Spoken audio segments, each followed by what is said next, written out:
They say marriage is built on love, but what happens when love turns into a quiet agreement? That's where I found myself. My name is Emily, and I've been married to Tom for 7 years. We live in a charming house in Austin, Texas, with a backyard big enough for summer barbecues we never host anymore. The streets outside our home buzz with life, but inside, silence hangs heavier than the air before a storm. Tom wasn't always like this. There was a time when he'd come home from work with flowers in hand, his face lighting up when he saw me. But over the years, his passion faded into monotony. Now, he spends hours glued to his laptop, only looking up to mutter something about dinner or bills. We exist in the same space, but it feels like we're miles apart. The other night, I stood by the window, watching the sunset bleed over the rooftops. I could hear Tom typing in the other room, his fingers drumming a rhythm that matched the ache in my chest. I tried to remember the last time we talked about something that mattered, dreams, fears, anything other than what groceries we needed. I couldn't. I didn't even realize I was crying until a tear hit the windowsill. That's the thing about loneliness. It creeps in slowly, like a leak you don't notice until the ceiling caves in. I felt trapped in a life I had once dreamed of, suffocating under the weight of everything that should have made me happy. One evening, Tom came home later than usual. He walked in, his tie loosened, looking exhausted. "Sorry, work ran over," he said, his tone flat. No kiss, no smile. Just a glance in my direction before he disappeared upstairs. I sat there in the quiet, gripping my glass of wine, wondering if this was all there was. I wanted to scream, to shake him, to beg him to see me again. But I didn't. I just sat there, letting the silence consume me. The next day, my best friend Hannah called. "Emily, we haven't seen you in weeks. Come over for dinner tomorrow," she insisted. Hannah had always been my anchor, the person who kept me grounded. Her life was a picture-perfect version of what mine used to be, or what I thought it could have been. She and her husband Michael were the kind of couple who finished each other's sentences and laughed like they were still teenagers. "Sure," I said, trying to muster some enthusiasm. Maybe seeing them would remind me what love was supposed to look like. When I arrived at their house, the warmth hit me instantly.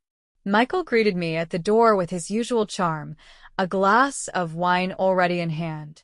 "Emily, it's been too long," he said, his smile disarming. Hannah pulled me into a hug, her laughter filling the air. "Come on, let's eat." "Michael made his famous pasta," she said, dragging me to the dining room. As we ate, I couldn't help but feel a pang of envy. Watching them joke and tease each other was like seeing a movie I used to love but couldn't remember the plot anymore. And then there was Michael. He was attentive, asking about my work, my hobbies, even if I'd read any good books lately. His questions felt genuine, like he actually cared about my answers. I couldn't remember the last time Tom asked me anything that wasn't a chore or an obligation. When dinner was over, Hannah left to put their kids to bed, leaving Michael and me alone in the living room. "You okay, Emily?" he asked, his voice softer now. I hesitated, unsure if I should say the truth or give the standard "I'm fine." But something in his expression made me feel safe. "Honestly, I don't know," I said, my voice barely above a whisper. He nodded, his eyes searching mine. "It's okay to not know. Sometimes life gets heavy," he said. For a moment, the air felt different. Charged. His kindness wasn't flirtatious, but it was something I hadn't felt in a long time. Attention. Someone actually seeing me. When I got home that night, I lay awake in bed, staring at the ceiling. Tom was already asleep, his back turned to me, as usual. My mind kept replaying Michael's words, the way he looked at me. It wasn't just the loneliness talking, was it? And that's when the first crack in my resolve appeared. Hannah and Michael had everything I thought I wanted. Their house in Cedar Park, a quiet suburb just outside Austin, looked like it belonged on the cover of a lifestyle magazine. Big windows that let in the golden Texas sun, a crackling fireplace that filled the living room with warmth, and walls covered in family photos. Everything about it screamed love and togetherness. It wasn't just their home. It was them. Hannah had a way of lighting up a room, her laughter like music that everyone wanted to follow. And Michael, he was steady, dependable, and endlessly kind. Watching the two of them was like staring at a picture-perfect couple in a romantic comedy. But lately, spending time with them stirred something uncomfortable in me. I'd sit on their overstuffed couch, sipping wine while Hannah recounted stories about their weekend hiking trips or Michael's latest kitchen experiment, and I'd feel this hollow ache in my chest. Michael made this incredible paella last weekend, Hannah said one night, her eyes glowing as she turned to her husband. It was so good. We should do a cooking night soon, Em. I smiled weakly. That sounds great. I lied. The truth was, I couldn't remember the last time Tom and I cooked together. Meals in our house were functional, not shared moments of joy. Watching Hannah and Michael, I couldn't help but wonder, was it possible to feel that alive in a marriage after years together? Or was I doomed to this quiet, invisible existence forever? One Saturday afternoon, Hannah invited me to help her pick out new decor for their living room. We spent hours wandering through boutiques, her enthusiasm infectious, as she debated between throw pillows. What about this one? She asked, holding up a soft blue cushion. It's perfect, I said, though my mind was elsewhere. It wasn't the pillows or the shopping trip. It was the way she talked about Michael in passing, little comments about how he always insisted on fluffing the cushions after sitting down, or how he rearranged the shelves to make her books look just right. These were small, everyday things, but they were also the kind of things I craved. Later that evening, we returned to her house, where Michael was lounging on the couch, a beer in hand and a game on the TV. Hey, how'd it go? He asked, flashing his easy smile. Hannah plopped down next to him, holding up the pillows triumphantly. Amazing, as usual. Emily has impeccable taste. Michael turned to me. Of course she does, he said, and for a split second, I felt something shift. It wasn't just the words. It was the way he said them, his tone, the way his gaze lingered a little too long before he looked back at Hannah. That night, as I drove home, the guilt started creeping in. What was I thinking? Michael was Hannah's husband, my best friend's husband. But no matter how much I tried to push it away, the memory of his voice, the way his eyes met mine, lingered like the scent of cologne on my clothes. In the weeks that followed, I found myself looking forward to spending time at their house more than I should have. I told myself it was because Hannah was my safe space, my escape from the emptiness at home. But deep down, I knew better. One evening, Hannah called me, her voice bubbling with excitement. Emily, you'll never guess. Michael found this little vineyard outside the city, and we're doing a wine tasting there tomorrow. You have to come. I hesitated. Are you sure? I don't want to intrude on your date night. Don't be ridiculous, she said. Your family. The vineyard was stunning. A postcard-perfect landscape of rolling hills and endless rows of grapevines. The air smelled of earth and sunshine, and the tasting room was cozy and rustic, with exposed beams and warm lighting. Hannah was in her element, swirling her glass and debating the notes of cherry and oak in each sip. But my attention kept drifting to Michael. He was attentive as always, pouring my glass before his own, pulling out chairs, and making sure I was comfortable. At one point, while Hannah was busy talking to the sommelier, Michael turned to me.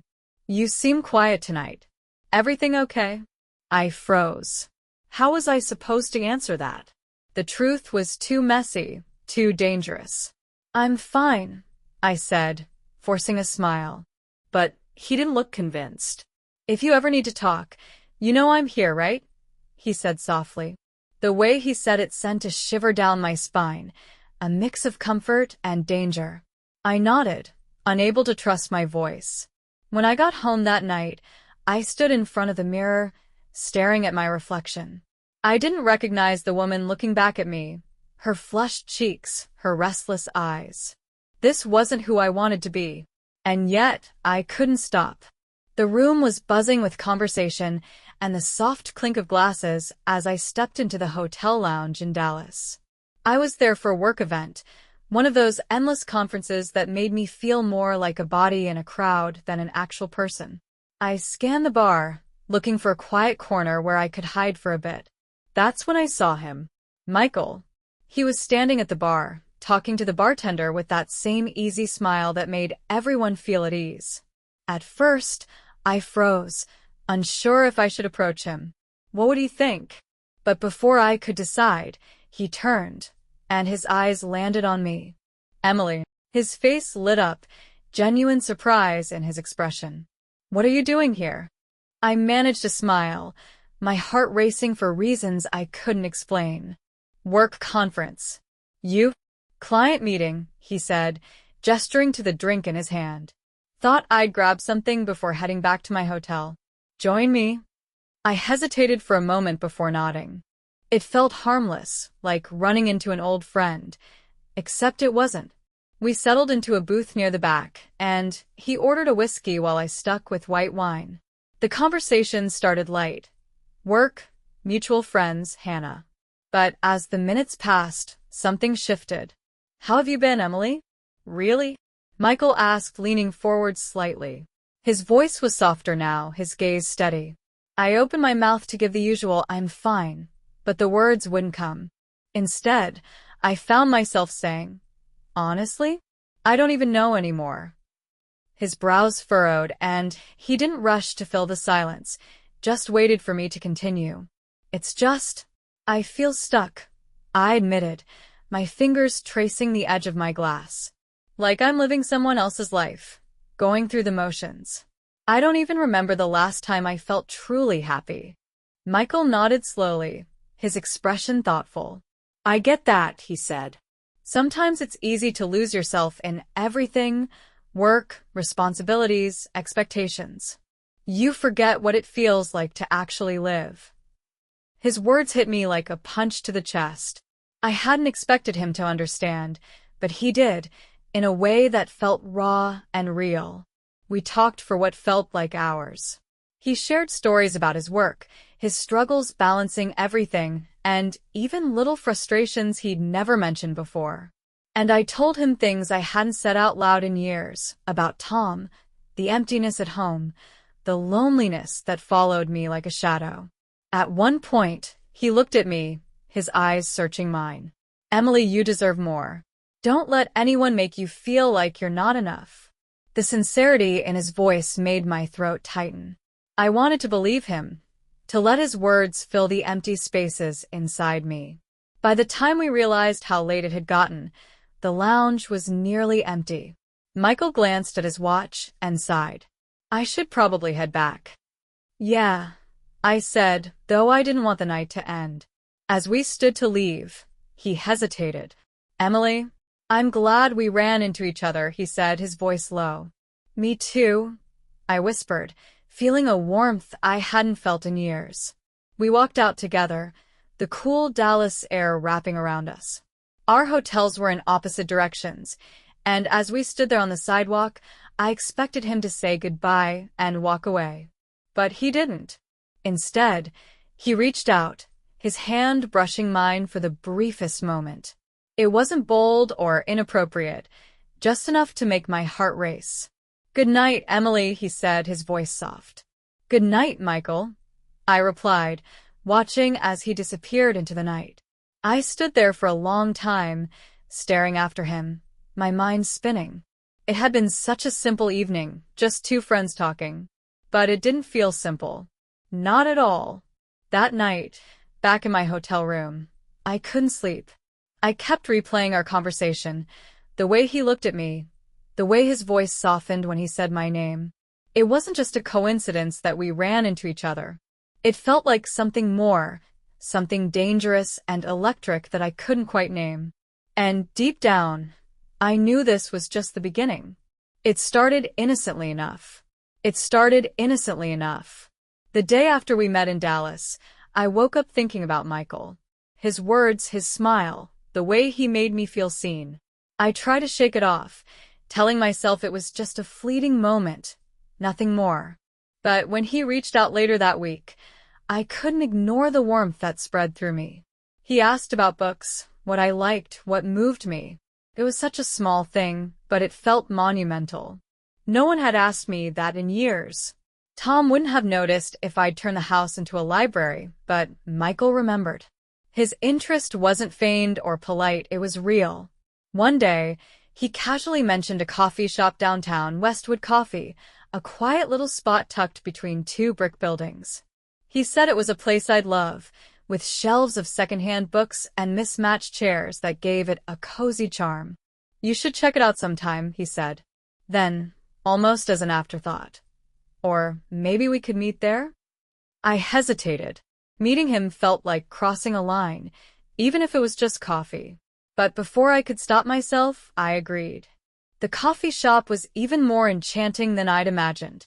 Soft light poured through the tall windows, highlighting the dust motes that floated lazily in the air. The smell of freshly brewed coffee mixed with the faint musk of old books, creating a cocoon of warmth. I arrived early, too nervous to sit idle. I wandered the shelves, my fingers grazing the spines of worn novels. I pulled down a battered copy of The Great Gatsby and flipped through the yellowed pages, trying to distract myself from the knot of anticipation tightening in my chest. Emily. His voice pulled me from the book. I looked up, and there he was, standing a few feet away, a coffee cup in each hand and that familiar, easy smile on his face. "Hey," I said, my voice softer than I intended. He set the cups down on the table, gesturing to the one closer to me. "I wasn't sure what you'd like, so I got you a latte. Hope that's okay." "It's perfect," I replied, surprised by the small but thoughtful gesture. We talked for hours, the conversation flowing effortlessly. We shared favorite books and debated over characters that had stayed with us for years.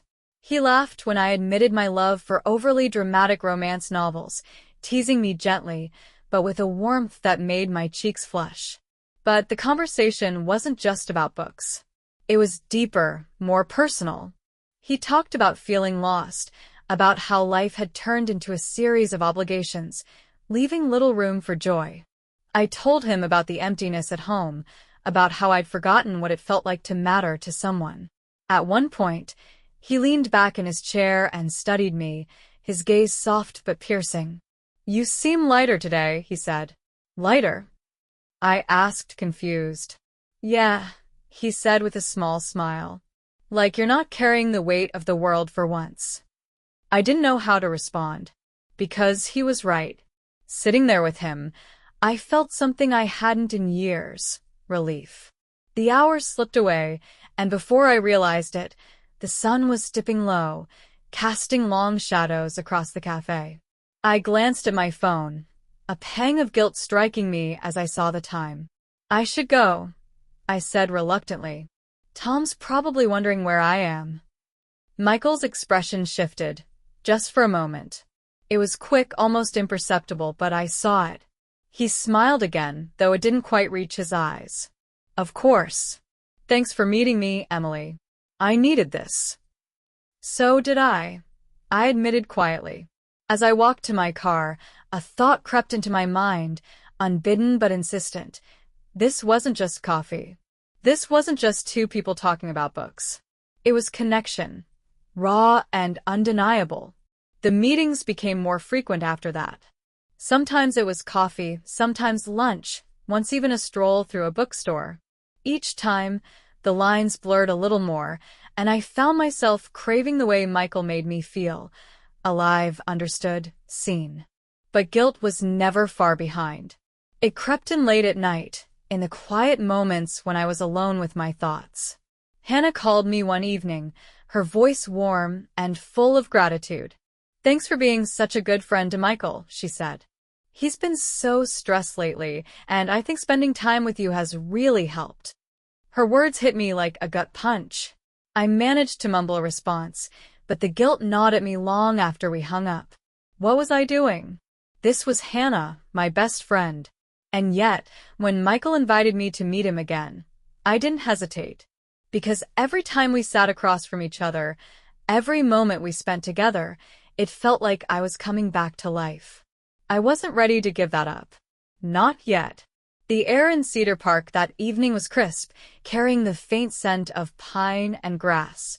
Michael and I walked side by side along the winding paths, the quiet hum of cicadas filling the spaces between our words. The park was nearly empty, the kind of serene that makes you feel like the world has momentarily paused. The moon hung low, its reflection rippling across the surface of the pond as we stopped near the water's edge.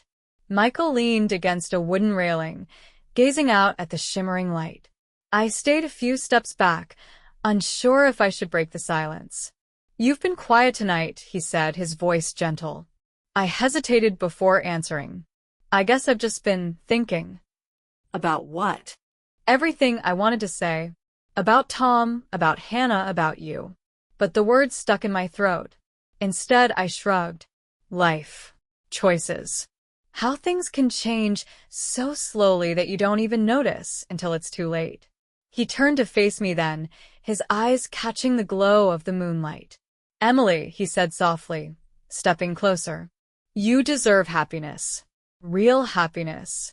The sincerity in his voice took my breath away. And then, without thinking, he reached out and took my hand. The warmth of his touch sent a shiver through me, and I felt like I was standing on the edge of something I couldn't define. "You're an amazing person," he continued, his thumb brushing gently against my fingers. "Don't let anyone make you forget that." I looked at him, and for the first time, I didn't see Hannah's husband. I didn't see the man who hosted barbecues or made her laugh during game nights. I saw someone who saw me, truly saw me. "Michael," I started, my voice faltering. He didn't say anything, just held my gaze, his eyes filled with something that made my chest tighten. In that moment, the lines blurred completely. There was no Hannah, no Tom, no past to anchor us. Just the two of us standing there, our breaths mingling in the cool night air. And then he let go of my hand. The absence of his touch felt like a loss, but before I could process it, he spoke again. "I don't want to complicate your life, Emily. I just want you to know that you're not alone." I nodded, unsure if I could even trust my voice. The weight of his words pressed against me, each syllable pulling me further into the swirling emotions I'd been trying to ignore for weeks. We walked back to the parking lot in silence, the space between us heavy with unspoken thoughts. When we reached my car, I turned to him, searching for something to say. "Thank you," I finally managed, though it felt woefully inadequate. "For what?" "For seeing me," I said, my voice breaking slightly. His smile was small, bittersweet. "I always see you, Emily." I got into my car, my hands trembling as I gripped the steering wheel. Michael lingered for a moment before turning and walking to his own car. As I drove home, the tears came unexpectedly, blurring the lights of the passing streets.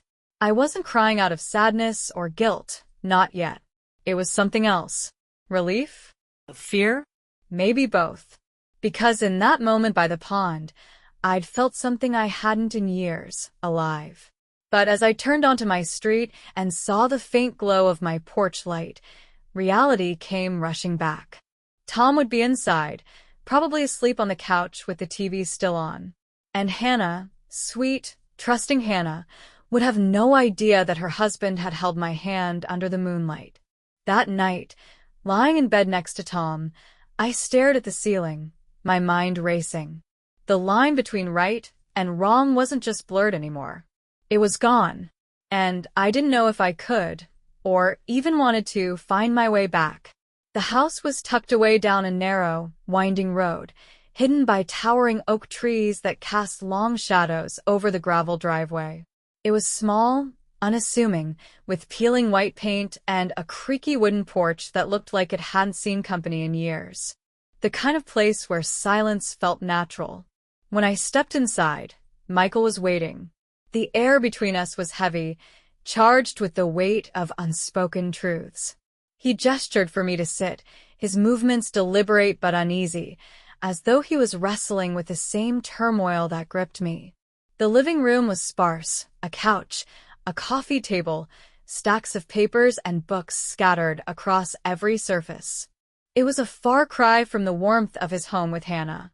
This place felt different, like a retreat, or maybe an escape. "I don't know what I'm doing here," I admitted after a moment, breaking the silence. My voice trembled slightly, betraying the storm inside me. Michael sat across from me, his elbows resting on his knees, hands clasped together.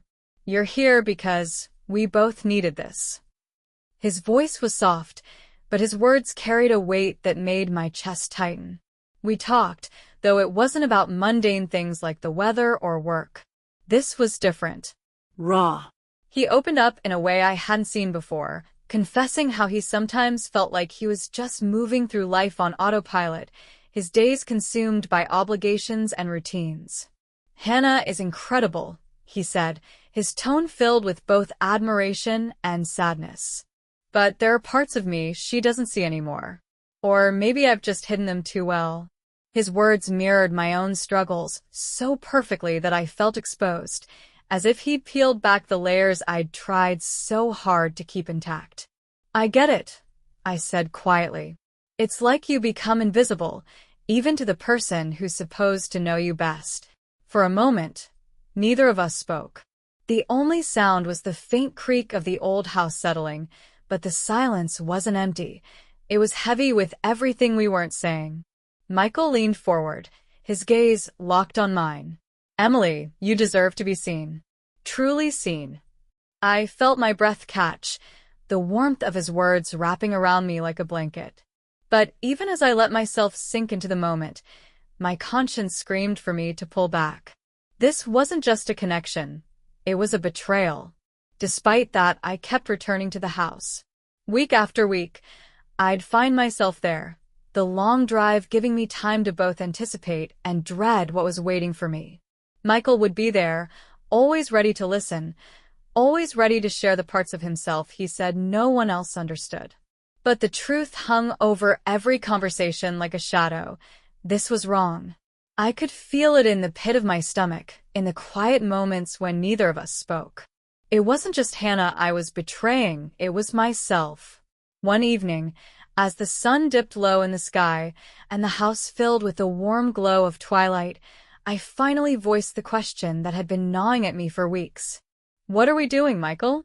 What's the end to all of this?" He didn't answer right away. Instead, he looked at me with an expression I couldn't quite read, something between sorrow and longing. "I don't know," he admitted, his voice barely above a whisper. "But I know I don't want to lose this." "Lose you?" The words hung in the air, unshakable and undeniable. I looked away, my chest tight with the weight of what we were doing. I didn't know if I wanted to lose it either. But in the quiet moments, when I was alone, the voice in my head reminded me of the truth I couldn't escape. This wasn't love. It was escape. And every step forward only pulled us deeper into a place we might never find our way out of. The call came late at night. I was sitting on the couch, staring blankly at the TV, when my phone buzzed. Seeing Hannah's name on the screen made my stomach drop. I hesitated, my hand trembling as I picked up. "Hello." My voice barely made it past a whisper. There was silence on the other end, thick and suffocating. Then she spoke, her voice fractured with pain. "How could you, Emily?" The words cut deeper than I expected, even though I had been bracing for them. I opened my mouth to respond, to explain, but what could I possibly say? Nothing could undo the betrayal. Nothing could take away the hurt I'd caused. "I trusted you," Hannah continued, her voice breaking. "You were my best friend. How long? How long has this been going on?" "Please, Hannah," I began, but the words crumbled under the weight of her grief. "Don't," she snapped. "Don't try to justify this. Don't tell me it wasn't planned, or that it just happened. You knew what you were doing, Emily." She was right. I did. The call ended abruptly, the silence that followed heavier than any words she could have spoken. I sat there for what felt like hours, my phone still clutched in my hand, her voice echoing in my mind. The fallout was immediate. Michael moved out of their house the next day, and I didn't hear from him. Not a call, not a message. I didn't blame him. What could either of us say now? There was no clean way to untangle the mess we had created. Hannah stopped returning my calls, her silence loud and final. She had every right to shut me out. I had shattered her trust, and in doing so, I had lost the one person who had always been in my corner. And then there was Tom. He didn't yell or demand answers when he found out. He just packed a bag and left. The quiet resignation in his eyes was almost worse than anger. It told me he wasn't surprised, that he had been watching us drift apart for years, powerless to stop it. Days turned into weeks, and I found myself alone in a world I barely recognized. Without Hannah, without Michael, without Tom. One afternoon, I drove to Zilker Park, needing a place to think, or maybe just a place to exist. The water sparkled under the midday sun, the sound of kids laughing and dogs barking in the distance. I found a bench near the water and sat, watching the ripples spread across the surface. For the first time in weeks, I let myself ask the question I'd been avoiding. Was it love? Or was it just a mistake born out of loneliness and desperation? I thought about Michael's words, the way he made me feel seen, heard, alive. But I also thought about Hannah's voice on the phone, the hurt I had caused her, and the hollow emptiness that followed every stolen moment with him. If it was love, it came at too high a cost. If it was a mistake, it was one I would carry for the rest of my life. I sat there until the sun began to set, the sky painted in hues of orange and pink. As the shadows stretched across the park, I realized I didn't have an answer. Maybe I never would. All I knew was that I had lost everything that mattered to me. And the person I used to be, Emily, the friend, the wife, was gone too. I stood and walked back to my car, the weight of the past weeks pressing down on me. As I started the engine, I glanced at my reflection in the rearview mirror. The woman staring back at me looked older, worn, and lost. And for the first time, I truly understood what it meant to regret.